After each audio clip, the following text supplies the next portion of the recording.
Hello everyone, स्वागत है आपका फिर से प्राइम बायोलॉजी पर। हम देख रहे थे ह्यूमन रिप्रोडक्शन, जिसमें आज का टॉपिक है हमारा मेंस्ट्रुअल साइकिल। लास्ट लेक्चर में जब हमने ओवरी की स्टडी की थी तो हमने उसमें होने वाले डिफरेंट इवेंट्स देखे थे, जो इवेंट्स उसकी एम्ब्रियोनिक स्टेज से शुरू होते हैं और प्यूबर्टी आने तक चलते रहते हैं। साथ ही प्यूबर्टी के बाद जो हार्मोन सीक्रेट होते हैं LH और FSH, इनके इन्फ्लुएंस में उसमें फर्स्ट मेंस्ट्रुअल साइकिल देखी जाती है। फिर हर मंथली हर मेंस्ट्रुअल साइकिल के अंदर फिर डिफरेंट इवेंट शो होते हैं।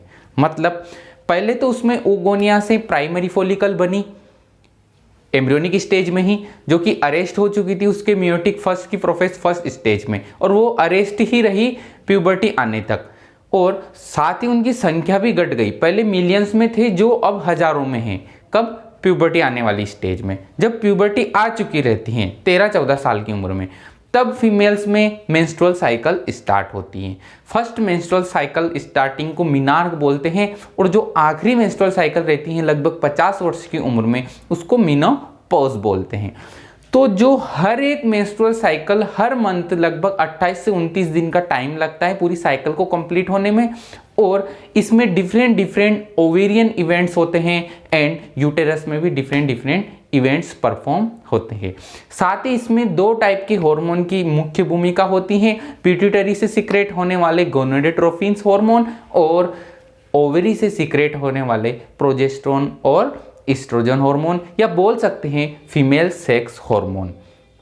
तो आज इस लेक्चर में हम क्या क्या देखने वाले हैं? हम देखने वाले हैं कि मेंस्ट्रुअल साइकिल कब स्टार्ट होती हैं, मेंस्ट्रुअल साइकिल्स में कौन कौन से इवेंट होते हैं, मेंस्ट्रुअल साइकिल के कौन कौन से भाग हैं जिनको अलग अलग नाम दिए गए हैं, और मेंस्ट्रुअल साइकिल में ओवरी से कौन से हार्मोन सीक्रेट होकर क्या वर्क परफॉर्म करते हैं, और पिट्यूटरी में इसका क्या योगदान है, मतलब पिट्यूटरी का इस प्रोसेस में क्या योगदान है, पिट्यूटरी के हार्मोन यहाँ पर क्या वर्क परफॉर्म करते हैं और वो क्या क्या चेंजेस ला देते हैं। तो ये सारी चीज़ें हम देखने वाले हैं। तो हमने बात कर ली क्या मीनार्क किसको बोल रहे हैं, कि जो मेंस्ट्रुअल साइकिल स्टार्ट होती है उसको मीनार्क बोल रहे हैं, और जो मेंस्ट्रुअल साइकिल बंद हो जाती हैं उसको मेनोपॉज बोल रहे हैं। मीनार्क कब स्टार्ट होता है, मतलब फर्स्ट मेंस्ट्रुअल साइकिल कब स्टार्ट होती हैं? प्यूबर्टी आने के बाद, लगभग 13-14 साल की उम्र में है। और यह आखिरी मेंस्ट्रुअल साइकिल कब होती हैं? लगभग 50 वर्ष की उम्र में, जिसको मेनोपॉज बोलते हैं। अब मेंस्ट्रुअल साइकिल में बेसिकली होता क्या है कि यह लगभग 28 से 29 दिन का समय होता है, साइकिल होती है, जिसमें कि जो अपनी ग्राफियन फोलिका थी वह डेवलप होती हैं। जो प्राइमरी फोलिकल है उससे ग्राफियन फोलिकल बनते हैं। ग्राफियन फोलिकल से लगभग मिड डे में, लगभग 14वें दिन के अंदर ओवम रिलीज होता है और वह फेलोपियन ट्यूब में पहुंच जाता है। साथ ही जो ग्राफियन फोलिका बची थी वह कार्पस ल्यूटियम में चेंज हो जाती हैं, फिर देन कार्पस एल्बिकन्स में चेंज हो जाती हैं अगर फर्टिलाइजेशन नहीं हुआ है, और अगर फर्टिलाइजेशन होता है तो वह येलो बॉडी में चेंज होती है, मतलब कार्पस ल्यूटियम में, और एज एंडोक्राइन ग्लैंड की तरफ वर्क करते हुए प्रोजेस्टेरोन हार्मोन का सीक्रेशन करती हैं, जो कि प्रेगनेंसी को बनाए रखता है इफ फर्टिलाइजेशन इज डन। तो ये बातें हम यहाँ पर देखने वाले हैं। इसको डिटेल में स्टार्ट करने से पहले अगर कोई स्टूडेंट चैनल पर नया हो तो वह चैनल को सब्सक्राइब कर ले, ताकि जो भी नेक्स्ट वीडियो आए ह्यूमन रिप्रोडक्शन से रिलेटेड उसकी इंफॉर्मेशन उसको मिल जाए। साथ ही आप इस पे बने रहिए ताकि आपको 12th क्लास की जो भी अगले नेक्स्ट लेक्चर आएंगे उनकी भी आपको पता लग जाएगा, और आपका सिलेबस आप यहाँ पर कंप्लीट कर सकते हो। और आप साथ ही वीडियो को लाइक कीजिए और अपने फ्रेंड्स तक शेयर कर दीजिए, ताकि उनका भी सिलेबस कंप्लीट हो, उनको भी फायदा हो, उनके भी डाउट क्लियर हो और उनके भी यह टॉपिक क्लियर हो। तो शुरू करते हैं मेंस्ट्रुअल साइकिल डिटेल में। तो बेसिकली ये यहाँ पर जो ग्राफ है ये आप समझ चुके होंगे कि बिल्कुल एज इट इज NCERT से लिया गया है, और जो डायग्राम है ये आपको थोड़ा सा कॉम्प्लिकेटेड नजर आ रहा होगा। जो फ्लो चार्ट है, जो ग्राफ चल रहे हैं यहाँ पर, ये आपको थोड़े कॉम्प्लिकेटेड नजर आ रहे होंगे, लेकिन यह कॉम्प्लिकेटेड नहीं है, यह बहुत ही इजी है। यहाँ पर सिर्फ 3 या 4 चीजें हमको समझनी है, वो बेसिकली कुछ भी नहीं है। यह ग्राफ अलग है, यह वाला ग्राफ अलग है, या बोल सकते हैं कि हम यह ग्राफ चलते हैं पिट्यूटरी के अंदर, जो कि पिट्यूटरी हार्मोन FSH और LH शो कर रहे हैं, जो गोनेडोट्रोपिन हार्मोन रिलीज होते हैं पिट्यूटरी ग्लैंड से, वह यहाँ पर शो हो रहे हैं इस वाले ग्राफ में। साथ ही सेकंड में जो है वो ओवेरियन इवेंट्स हैं, कि मींस ओवेरी के अंदर क्या क्या इवेंट्स परफॉर्म हो रहे हैं। जो प्राइमरी फॉलिकल है अरेस्ट स्टेज में रखी हुई थी, अब प्यूबर्टी आने के बाद जब मेंस्ट्रुअल साइकिल स्टार्ट हो जाएगी तो उसमें क्या क्या इवेंट्स देखे जाएंगे। यही बात हमने पिछले लेक्चर में भी देखी थी जब ओवरी की स्ट्रक्चर की स्टडी की थी। तो ये बात हो गई पिट्यूटरी हार्मोन के ग्राफ की, ये ओवेरियन इवेंट्स की। नेक्स्ट जो ग्राफ नजर आ रहे हैं आपको, ये ई एस्ट्रोजन को शो कर रहा है और पी प्रोजेस्टेरोन को शो कर रहा है, जो कि फीमेल सेक्स हार्मोन हैं। तो ये दोनों हार्मोन हैं ओवेरियन हार्मोन, कि ओवेरियन हार्मोन का ग्राफ क्या कहता है यहाँ पर। साथ ही जो नीचे ही नीचे आपको ये नजर आ रही है, ये एंडोमेट्रियम है, ये गर्भाशय की एंडोमेट्रियम है, यूटेरस की एंडोमेट्रियम है। यूटेरस की एंडोमेट्रियम में क्या क्या चेंजेस आते हैं, उन्हीं चेंजेस को यूटेराइन इवेंट्स बोल रहे हैं, कि इस पूरी साइकिल के दौरान जो एक फर्स्ट दिन से लेकर 28 दिन तक के अंदर यहाँ पर क्या क्या चेंजेस होते हैं। तो कुल मिला के साइकिल का अर्थ है कि हम चेंजेस देखने वाले हैं फर्स्ट दिन से 28वें दिन के बीच के अंदर कौन कौन से यहाँ पर इवेंट्स होने वाले हैं। तो शुरू करते हैं हम, कि हमको पता है कि जब प्यूबर्टी आ चुकी है और मेंस्ट्रुअल साइकिल स्टार्ट हो चुका है जो कि 28 दिन तक चलेगा, तो मेंस्ट्रुअल साइकिल के स्टार्टिंग कैसे होती है कि एफएसएच और एलएच रिलीज होते हैं। उसमें से भी मेनली एफएसएच रिलीज होता है। एफएसएच जब रिलीज होता है तो इसके प्रभाव में वहाँ पर एक ग्राफियन फोलिका जो है आगे डेवलपमेंट शो करती है, या बोल सकते हैं कि जो प्राइमरी फोलिकल है, ग्राफियन फोलिकल तो बाद में बनेगी, जो प्राइमरी फोलिकल है उसमें इंड्यूस्ड हो जाती हैं वह, और वह आगे डेवलपमेंट शो करती हैं। इंड्यूस तो लगभग कितनी होती हैं, 7 से 10, लेकिन फर्दर डेवलपमेंट सिर्फ एक के अंदर ही होता है, एक के अंदर ही देखा जाता है। तो हम एक के अंदर ही होने वाले डेवलपमेंट देखेंगे। तो एफएसएच का सिक्रेशन हुआ मेंस्ट्रुअल साइकिल के फर्स्ट दिन, एफएसएच का थोड़ा सा सिक्रेशन हुआ। एफएसएच के सिक्रेशन की वजह से वहां पर एक फोलिका के अंदर डेवलपमेंट देखे जाएंगे। अब डेवलपमेंट होंगे तो फोलिका के डेवलपमेंट में ग्रेन्युलोसा सेल्स अरेंज हो के उसके चारों तरफ लेयर्स बनाती जाएगी, और खुद प्राइमरी उसाइट प्राइमरी फोलिकल भी एक लेयर सिक्रेट करेगा जिसको जोना पेल्लुसिडा बोला था। तो इसका डेवलपमेंट चलता रहेगा। ठीक इसी समय पर यहाँ पर सभी हार्मोन अपनी लोअर रेंज में है, सभी अपनी लोअर रेंज में है। ये यहाँ पर इसकी रेंज है, ये यहाँ पर इसकी रेंज है, ये लोअर रेंज में है। इसके लिए एक्स और वाई अक्ष ये हैं, इसके लिए एक्स और वाई अक्ष ये हैं। तो ये एक्स वाई अक्ष पर चल रहे हैं। अक्ष आप सभी जानते हो, तो वाई अक्ष और एक्स अक्ष ये हैं, तो इन दोनों की अक्ष ये है। ठीक है। अब जब एफएसएच ने स्टिमुलेट कर ही दिया है उस प्राइमरी फोलिकल को, तो उसमें डेवलपमेंट हुआ और वह ग्राफियन फोलिका में चेंज हो जाएगा, ग्राफियन पुटिका में चेंज हो जाएगा। लेकिन साथ साथ ही जब इसका डेवलपमेंट चल रहा रहता है, जब ग्राफियन फोलिका बनने वाली रहती हैं, जब इस प्राइमरी जो फोलिकल था उसके तरफ जो ग्रेन्युलोसा सेल्स हैं वह सीक्रेट करती हैं एस्ट्रोजन। मतलब जो अपना प्राइमरी उसाइट है जिस प्राइमरी फोलिकल के अंदर रखा हुआ है, उसके चारों तरफ जो ग्रेन्युलोसा सेल्स है वो क्या सीक्रेट कर रही हैं, वो सीक्रेट कर रही हैं एस्ट्रोजन। एस्ट्रोजन के सीक्रेशन की वजह से एस्ट्रोजन का लेवल देखो ग्राफ में धीरे धीरे बढ़ता जा रहा है, क्योंकि जैसे जैसे डेवलपमेंट बढ़ता जाएगा इस प्राइमरी उसाइट का या प्राइमरी फोलिकल का, ये सेकेंडरी फोलिकल में चेंज होएगी, फिर टर्शियरी फोलिकल में चेंज होएगी, फिर ग्राफियन फोटिका में चेंज होएगी, इसके अंदर एंट्रम कैविटी बनेगी। तो जैसे जैसे इसका डेवलपमेंट होएगा, इसके सेल्स के द्वारा एस्ट्रोजन का सीक्रेशन बढ़ता जाएगा बढ़ता जाएगा बढ़ता जाएगा। तो देखो यहां से जैसे इसका डेवलपमेंट चल रहा है, इस एस्ट्रोजन के सीक्रेशन बढ़ता जा रहा है, इसका लेवल बढ़ता जा रहा है। एक बात यहां पर समझने योग्य है कि ये जो पूरा हार्मोन का प्रोसेस है यह नेगेटिव पॉजिटिव फीडबैक पर चलता है। ठीक है।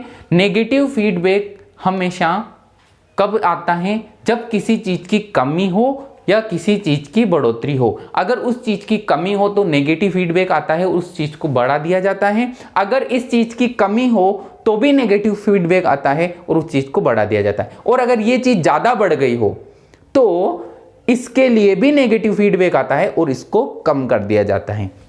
ये तो हो गया नेगेटिव फीडबैक। एक पॉजिटिव फीडबैक होता है जिसमें कोई चीज बढ़े और उसको बढ़ाने वाला कारक भी बढ़े, और वो भी बढ़े फिर उसको बढ़ाने वाला कारक भी बढ़े, मतलब दोनों एक साथ बढ़े, तो ये पॉजिटिव फीडबैक होता है। तो यहाँ पर नेगेटिव और पॉजिटिव फीडबैक वर्क करता है, अभी हम जस्ट देखने ही वाले हैं।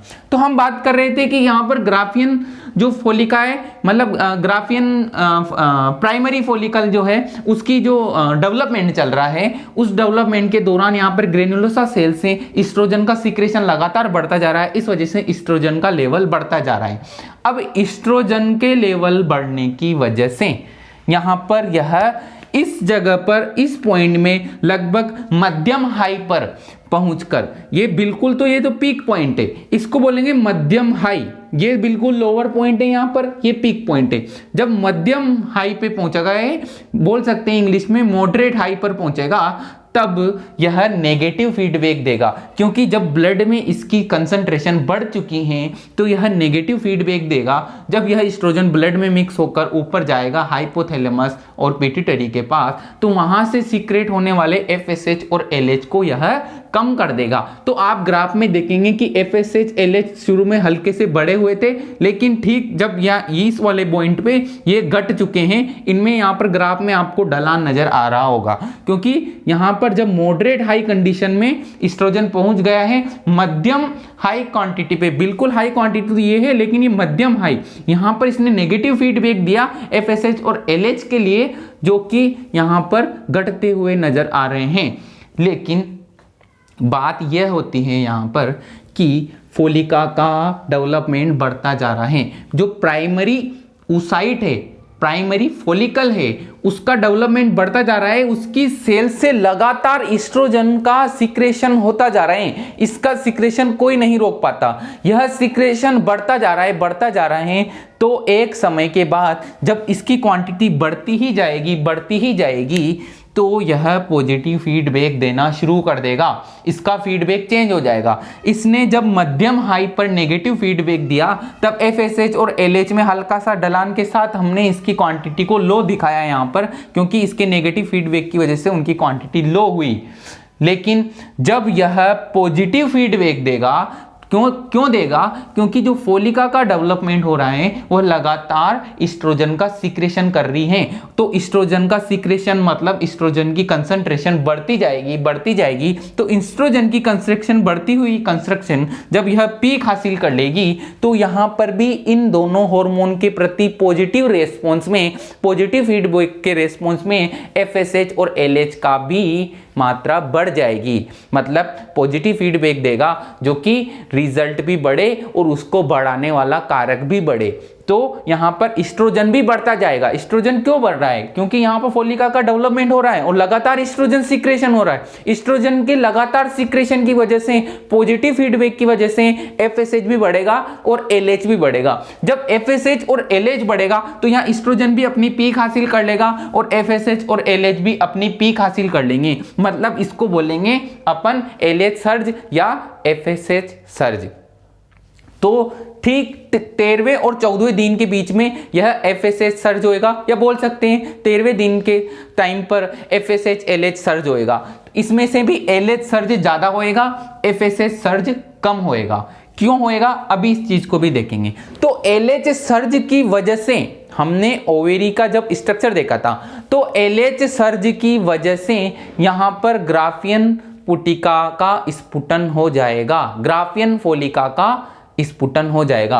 जब ग्राफियन फोलिका का स्फुटन हो जाएगा और LH सर्ज यहाँ पर क्या क्या वर्क करेगा?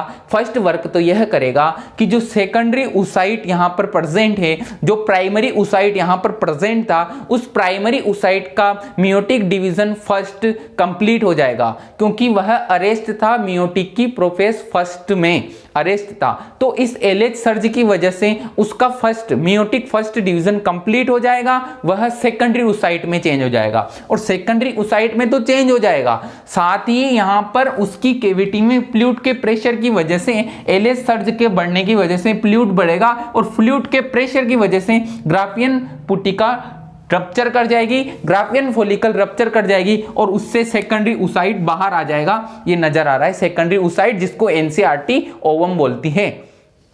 तो सेकेंडरी oocyte बाहर आ गया। अब क्या होएगा, सभी हार्मोन की पीके, एस्ट्रोजन की भी पीके, एफएसएच की भी पीके, एलएच की भी पीके, ठीक है, लेकिन प्रोजेस्टेरोन की पीक नहीं है। प्रोजेस्टेरोन यहां पर लोअर रेंज में ही है।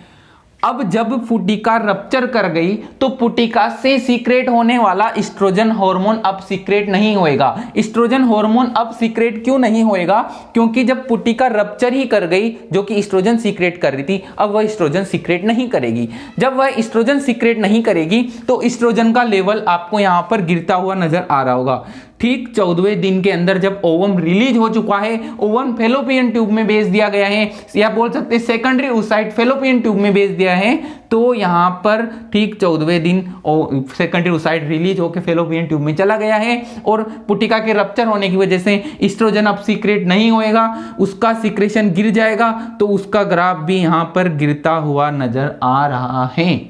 तो ये आपको यहां पर नजर आ रहा है। जब एस्ट्रोजन का ग्राफ गिर जाएगा तो एस्ट्रोजन के ग्राफ के गिरने की वजह से एलएच और एफएसएच का ग्राफ भी गिर जाएगा, क्योंकि एस्ट्रोजन की वजह से ही तो पॉजिटिव फीडबैक जा रहा था उनको, इसी तो लिए उसने पीक हासिल की थी एफएसएच और एलएच ने। जब एस्ट्रोजन का लेवल ही कम रहा तो पॉजिटिव फीडबैक देना बंद कर देगा और एफएसएच और एलएच की क्वांटिटी कम हो जाएगी, तो इनका ग्राफ भी नीचे आ जाएगा। तो ये ग्राफ यहां पर नीचे आ रहा है। तो पिट्यूटरी हार्मोन का लेवल गिर चुका है, ओवेरियन हार्मोन जो एस्ट्रोजन है उसका लेवल गिर चुका है। लेवल क्यों गिरा, क्योंकि ग्राफियन पुटिका रप्चर कर गई, जो कि एस्ट्रोजन सीक्रेट कर रही थी। अब ये ग्राफियन पुटिका कार्पस ल्यूटियम में चेंज हो जाएगी और कार्पस ल्यूटियम सीक्रेट करती है प्रोजेस्टेरोन। हमने देखा था कि कार्पस ल्यूटियम प्रोजेस्टेरोन सीक्रेट करती है। तो कार्पस ल्यूटियम जो बनी है, इस कार्पस ल्यूटियम को कौन बनाता है, इसके बनने के लिए कौन रेस्पॉन्सिबल है, एलएच रेस्पॉन्सिबल है। जब एलएच यहां से नीचे डिक्रीज हो रहा रहता है तब ही कार्पस ल्यूटियम का निर्माण हो जाता है। तो कार्पस ल्यूटियम जो बनी है वह अब प्रोजेस्टेरोन हार्मोन सीक्रेट करेगी। Corpus luteum progesterone hormone secrete करेगी, इस वजह से प्रोजेस्टेरोन हार्मोन का लेवल बढ़ चुका है, मतलब इसका ग्राफ अब बढ़ता हुआ नजर आ रहा है। क्यों बढ़ रहा है, क्योंकि कार्पस ल्यूटियम बनी है जो कि प्रोजेस्टेरोन सीक्रेट करती है। तो आपको ग्राफ समझ में आया होगा। आगे बढ़ते हैं कि कार्पस ल्यूटियम बढ़ गई।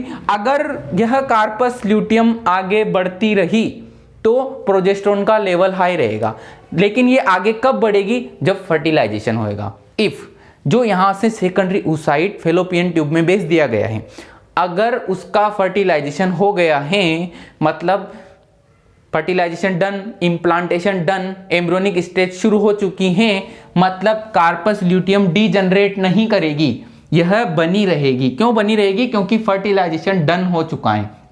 तो फर्टिलाइजेशन के डन की वजह से कार्पस ल्यूटियम बनी रहेगी, तो प्रोजेस्टेरोन हार्मोन का लेवल हमेशा बना रहेगा, क्योंकि यह एम्ब्रियोनिक स्टेज को बनाए रखता है। लेकिन अगर फर्टिलाइजेशन नहीं हुआ तो आगे क्या होगा वो हम देख रहे हैं।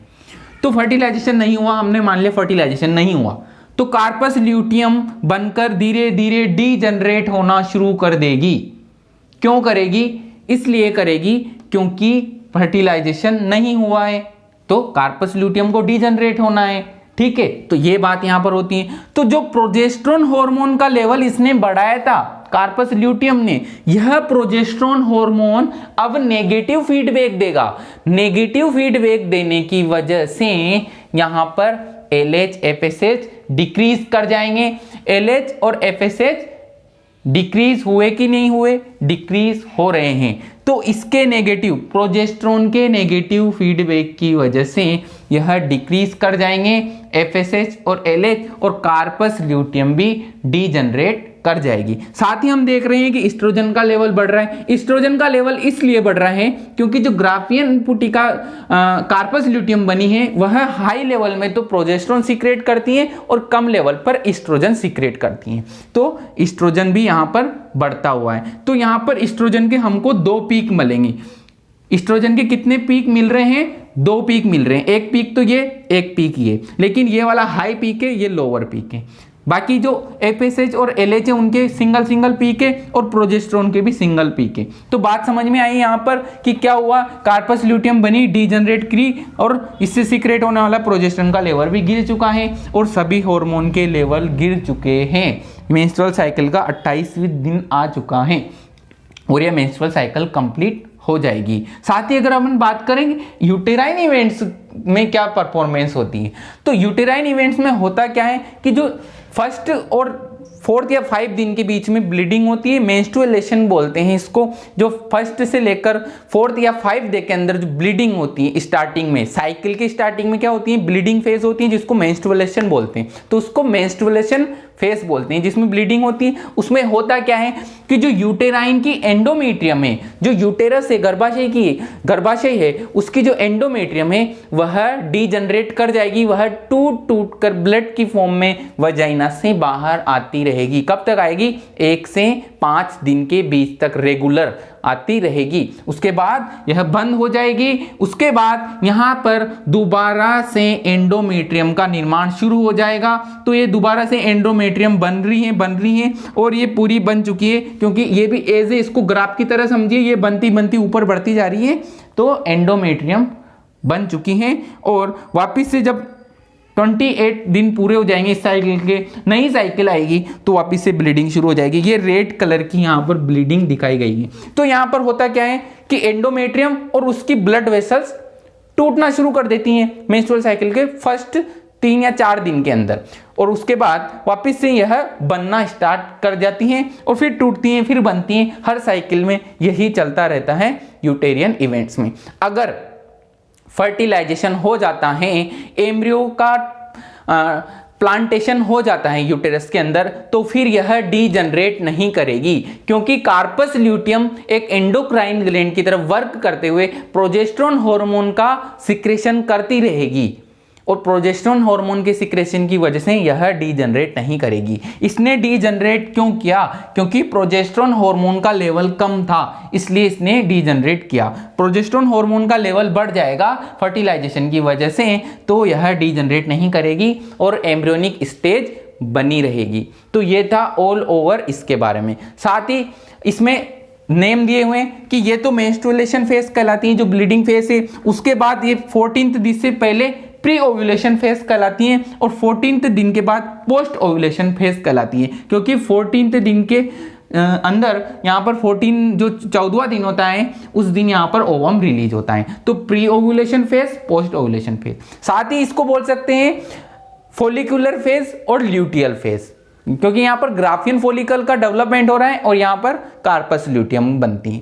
तो फोलिकुलर फेज या ल्यूटियल फेज ऐसे भी नाम देखते हैं। जल्दी से 2 मिनट में इसको कवर करते हैं, एक बार से और रिवीजन करते हैं तो आपको और अच्छा क्लियर हो जाएगा कि शुरू में सभी हार्मोन के लेवल कम होते हैं, एफएसएच का लेवल थोड़ा सा बढ़ता है, मेंस्ट्रुअल साइकिल स्टार्ट करवाता है, उसकी वजह से यहाँ पर प्राइमरी oocyte या प्राइमरी फोलिकल में डेवलपमेंट देखा जाता है। प्राइमरी फोलिकल में रखी सेल्स में एस्ट्रोजन का सीक्रेशन शुरू हो जाता है और एस्ट्रोजन के सीक्रेशन की वजह से यहां पर एफएसएच और एलएच में भी फीडबैक जाता है। जब एस्ट्रोजन का सीक्रेशन लगातार होता रहेगा तो एस्ट्रोजन की क्वांटिटी बढ़ती जाएगी। एक मध्यम हाई अवस्था में यह नेगेटिव फीडबैक देगा एफएसएच और एलएच को। इस वजह से इन ग्राफ में यहां पर डिप्रेशन देखा जा रहा है, लेकिन यह तो लगातार बढ़ता ही जाएगा क्योंकि इसका सीक्रेशन इन ग्रेन्युलोसा सेल से हो रहा है जो कि लगातार डेवलपमेंट कर करके बढ़ती ही जा रही है। तो एस्ट्रोजन का लेवल बढ़ता ही जाएगा, इसलिए यह बाद में पॉजिटिव फीडबैक देना शुरू कर देगा। पॉजिटिव फीडबैक देने की वजह से एफएसएच और एलएच का लेवल बढ़ता जाएगा। एलएच एफएसएच सर्ज हो जाएगा। उस सर्ज की वजह से इसमें जो अरेस्टमेंट था किसका, प्राइमरी फोलिकल का, प्राइमरी oocyte का, वह सेकेंडरी oocyte में चेंज हो जाएगा और साथ ही सेकेंडरी oocyte भी उसके मेयोटिक सेकंड की मेटाफेज सेकंड में अरेस्ट हो जाएगा। साथ ही एलएच सर्ज की वजह से ग्राफियन फोलिकल रप्चर कर जाएगी और सेकेंडरी oocyte रिलीज हो जाएगा, फेलोपियन ट्यूब में भेज दिया जाएगा। जाएगा और आगे जाके ये रप्चर फॉलिकल कार्पस ल्यूटियम में चेंज हो जाएगी। ठीक है, तो इसके रप्चर होने की वजह से एस्ट्रोजन हार्मोन का लेवल यहाँ पर गिरता जाएगा। साथ ही जो कार्पस ल्यूटियम बनी है वह प्रोजेस्टेरोन का सिक्रेशन करेगी। यह प्रोजेस्टेरोन हार्मोन नेगेटिव फीडबैक देगा। नेगेटिव फीडबैक की वजह से FSH और LH इन सबके ग्राफ गिर जाएंगे और यहाँ पर इस ल्यूटियम से हल्का सा एस्ट्रोजन भी सीक्रेट होएगा, जिसको भी ग्राफ में दिखाया गया है। तो ये रहता है ऑल ओवर। यूटेराइन का समझ में आ ही गया कि फर्स्ट जो 4 से 5 दिन वो ब्लीडिंग फेज रहती है, जिसमें ब्लीडिंग स्टार्ट होती है, जिसमें गर्भाशय की एंडोमेट्रियम डीजनरेट करके बाहर निकलती है। तो ये बात हो गई यहाँ पर मेंस्ट्रुअल साइकिल की। इवेंट्स कौन कौन से देखे? ओवेरियन इवेंट्स और uterine events, hormone, pituitary hormone level और ओवेरियन हार्मोन लेवल। तो हमने यहाँ पर 4 बातें की। तो ये कवर होती है यहाँ पर मेंस्ट्रुअल साइकिल।